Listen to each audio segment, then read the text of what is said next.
On Wednesday afternoon, the 19th of November, at around 4 o'clock, a sudden rise of sirens echoed through the neighborhoods.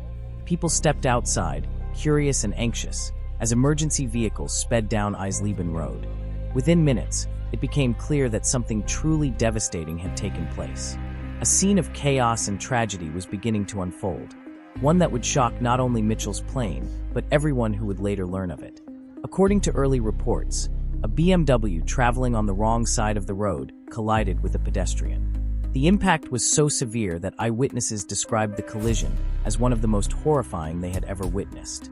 Some bystanders, stunned and shaken, recorded the aftermath on their phones.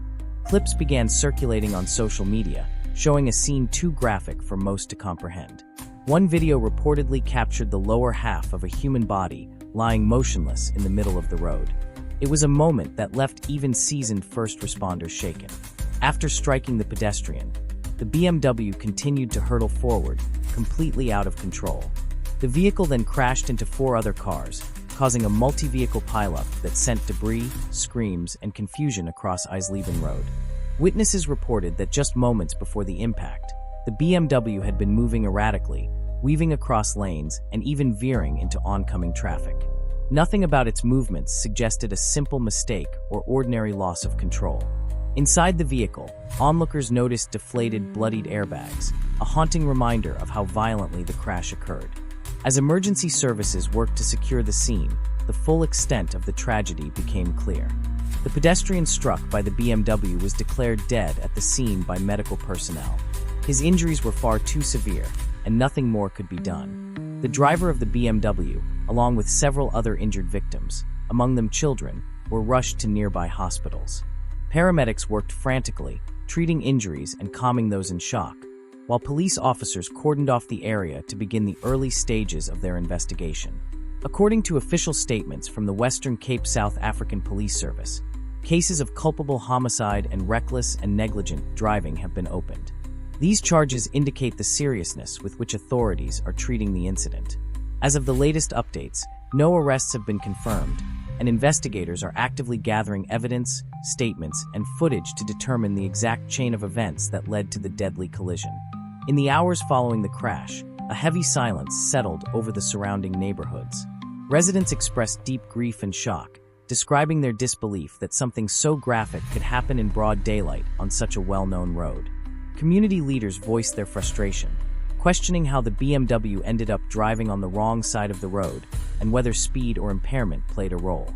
Others wondered whether this was part of a pattern of reckless behavior or an isolated action that spiraled into catastrophe. Local policing forums and civic organizations called urgently for better road safety measures. The tragedy renewed long-standing concerns about speeding, irresponsible driving, and the lack of adequate enforcement on major routes. Many residents said they no longer feel safe, even walking along the pavements, especially with the daily threat posed by fast-moving vehicles. For them, this crash was not only heartbreaking, it was a reminder of the constant risks they face. Eyewitness accounts continued to surface. Some described hearing a loud roar, like an engine pushed to its limit, followed by the sound of metal crumpling and people screaming. Others said the car came out of nowhere, appearing suddenly in the wrong lane before smashing into the first vehicle. Community members spoke of sheer confusion, of people running in different directions, of children crying, and of adults kneeling beside injured victims on the tar. A community leader, visibly shaken, said simply, "We must do more. This can't keep happening." From a legal standpoint, the investigation will be crucial. The registration of culpable homicide means the authorities suspect negligence or reckless behavior may have been involved. But what exactly caused the driver to swerve into the wrong lane? Was there a mechanical failure? Was the driver impaired, distracted, or was speed the primary factor?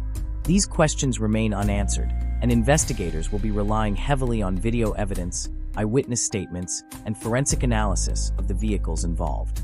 For the families of those injured, the coming days will be filled with medical updates, hospital visits, and the emotional toll of uncertainty. For the family of the pedestrian who lost his life, the grief will be immeasurable. A loved one left home that day and never returned.